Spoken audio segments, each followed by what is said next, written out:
And so the question is, would we do the Sonata Chronicles in high frame rate 3D? Which I've been asked a few times by people who are helping us, look for money and things. What do you think, Charles? Should we do the Sonata Chronicles in high frame rate 3D? I think my biggest thing with 3D is making sure it is part of a storytelling device and not just a gimmick. I wouldn't want it to be a gimmick at all. Right, and I feel that if we were to do something like 3D, whether it be high frame rate 3D or regular 3D, we would be able to do it as a storytelling device and not a gimmick, because that's how we feel. So we wouldn't want to just, put it in just because it'd draw in extra money. So I think that's my dog. He's awesome.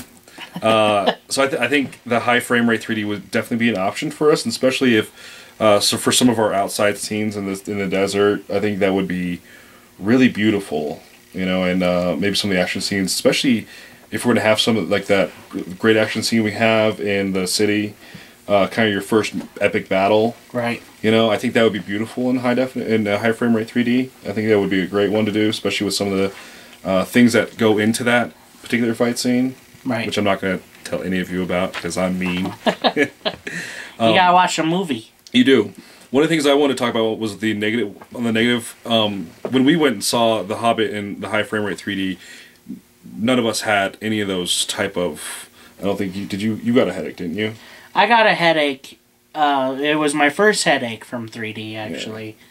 Yeah. And I thought it was just too much 3D. I didn't blame the high frame rate at all. Right. It went away pretty quick. I mean, it just, it's a long movie, and I think he probably did just a little too much 3D for me. Yeah.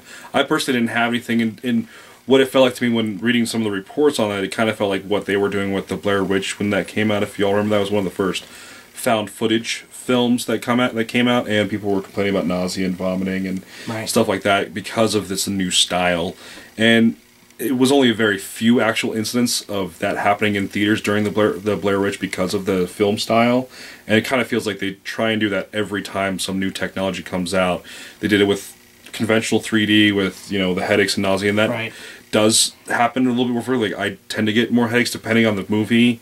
Like when I saw Wrath of the Clash of the Titans in 3D, because of the amount of information in that one, it was a fun movie. It was entertaining, but it was not a good storyline.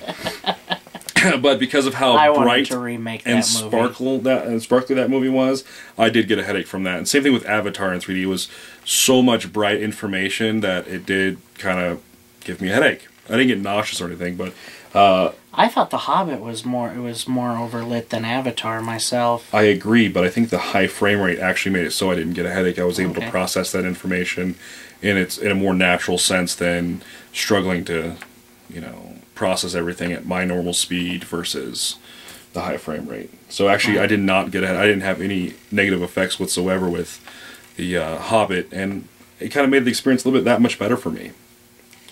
In terms of shooting in high frame rate 3D for the Sonata Chronicles, I have yet to decide.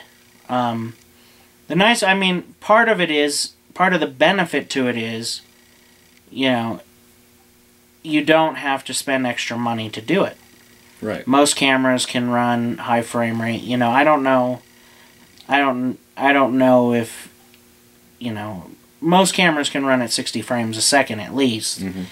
I don't know if most cameras have a 48 frame per second setting, but you have to run a camera anyway.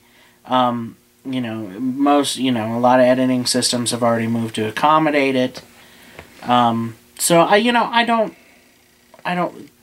the issue is not money. The problem with it I had was it was distracting.